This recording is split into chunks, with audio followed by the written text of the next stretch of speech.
Hi, this is David Swanson at Democrats.com and AfterDowningstreet.org, and I've got good news and I've got bad news, both related to Iran and related to the people who are universally understood to be criminal and crazy enough that they might attack it from the United States.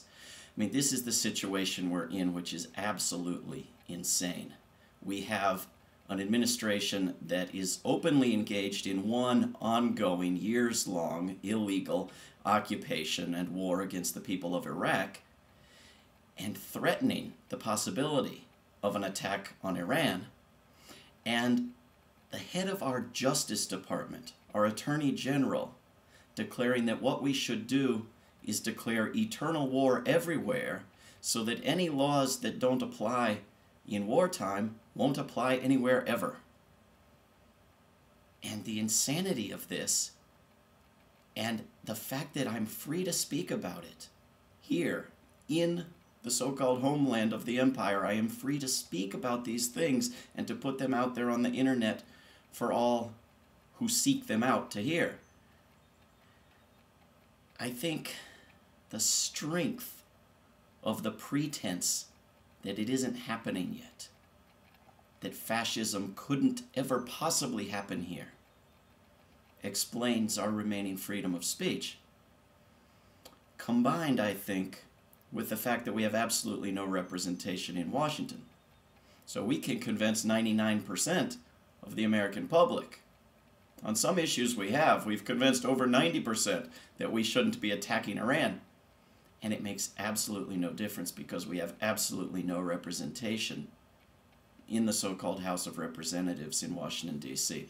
So the thinking of Cheney-Bush Incorporated is that the public has no influence, no power, activism is pointless.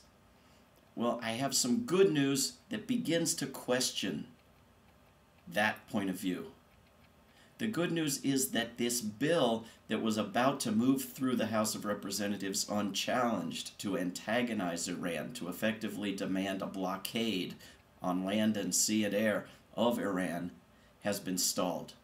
They are not going to be able to put it through without a vote, and the chairman of the relevant committee is refusing to put it through at all unless it's altered to not call effectively for a blockade. And we have seen Congress members including Barney Frank, Robert Wexler, Tom Allen, Steve Cohen, William Lacey Clay back off, co-sponsor a resolution that they had presumably co-sponsored without any thought and probably without reading the thing.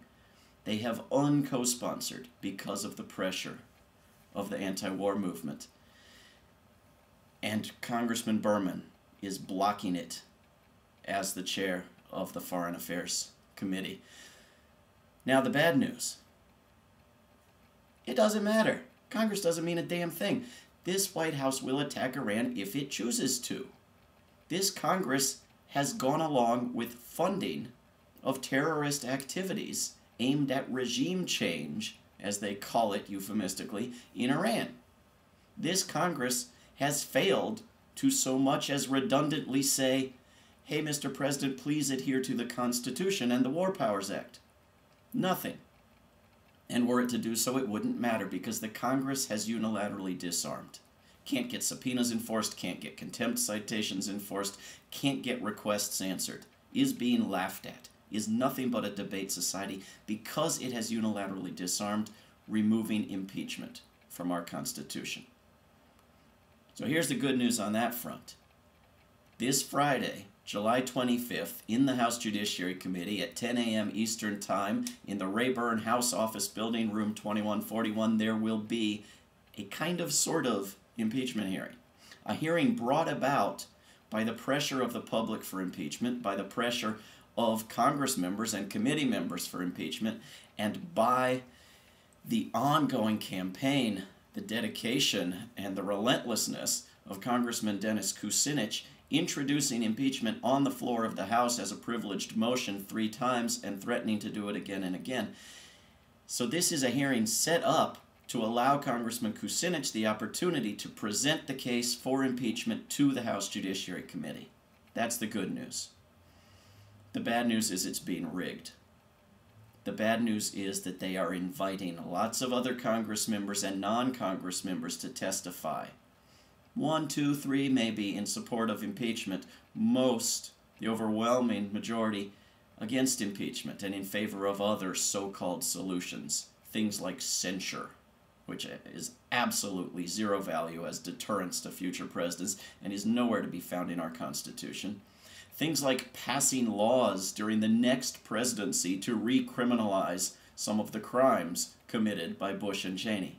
Absolute sheer lunacy. Things like bills to require that if a president is going to announce with a signing statement that he intends to break the law, he's required to let Congress know. Excuse me, he posts the signing statement for the public to see on his website. Congress members could take a look if they chose.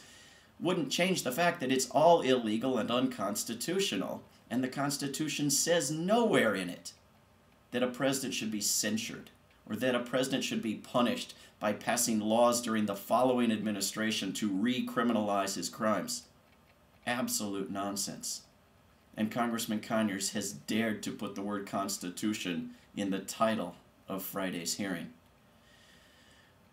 We will see. We will see. The witnesses are being told what they can say, what they can't say. They are being told there is a rule forbidding them to assert that the president has committed impeachable offenses. This is a game. This is part of a masterful stalling campaign that Congressman Conyers has engaged in for nearly 2 years now. He's given activists passes to sit in hearings. He's come to their events. He's given them rhetoric in support of impeachment and turned around and refused to engage in it. He's met and had chats with them and described his love of jazz. He's met with them and suggested that they're having a big impact and he wants to meet with them in another month and a half, and then met with them and said he's considering it and he'll meet with them in another month. This is a game. It's an absolutely disgusting game, and not just because Congressman Conyers made a campaign promise, had millions of Americans out working to elect Democrats in 2006 so that he could be committee chair and pursue impeachment, had the majority of Americans in polls shortly before the election believing the RNC talking points that a Democratic majority would mean impeachment, and we voted for 30 new Democrats and not a single new Republican. And what did we get? None of that matters. The fact is that Congressman Conyers and every other member of Congress have sworn oaths to defend our Constitution. Stalling and playing games does not defend our Constitution.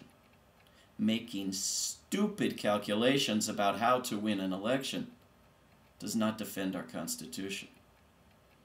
So take this opportunity of this door cracking open on a kind of sort of impeachment hearing whose hosts are trying to rig it against impeachment, and force the door open. Call your Congress member every day, every hour between now and Friday, July 25th. Call members of the Judiciary Committee. Call John Conyers and call Nancy Pelosi, and call the media. Call the national media, call the local media. Call C-SPAN, call the cable and network broadcast stations. Ask them to televise the entire hearing. Ask them to interview the witnesses ahead of time. Ask them to cover a story that is coming from the public, from the people of our so-called democracy. Let them know that their ratings will be through the roof if they air an impeachment hearing. Go to afterdowningstreet.org. Look at the top for the latest news. Look for how you can contact your Congress member, how you can contact the media. And if you're anywhere near Washington, D.C. or can get there, be there with us early in the morning. Friday, July 25th, Rayburn House Office Building, room 2141. Get in line to be in the hearing. Get in line before the sun comes up. Or if you'd rather, join us in front of the Rayburn House Office Building at 9 a.m. on Friday. And we will let Washington, D.C. know that the people of the United States want our Constitution, want our democratic republic, and are not going to let it go without a fight. If you can't get to Washington, D.C., Do a little freeway blogging.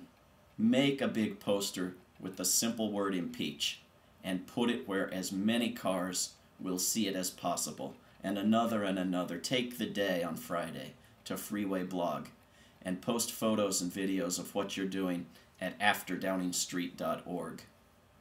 Don't give up. And why act like you care about the troops in Iraq? Cause if you did, you would let them fly back. It's cause of you them planes got hijacked. You also the reason Katrina victims had to die like that. They say you was hesitant, we say you was negligent. It's about time for niggas to impeach the president. Hey. Yeah. Damn president.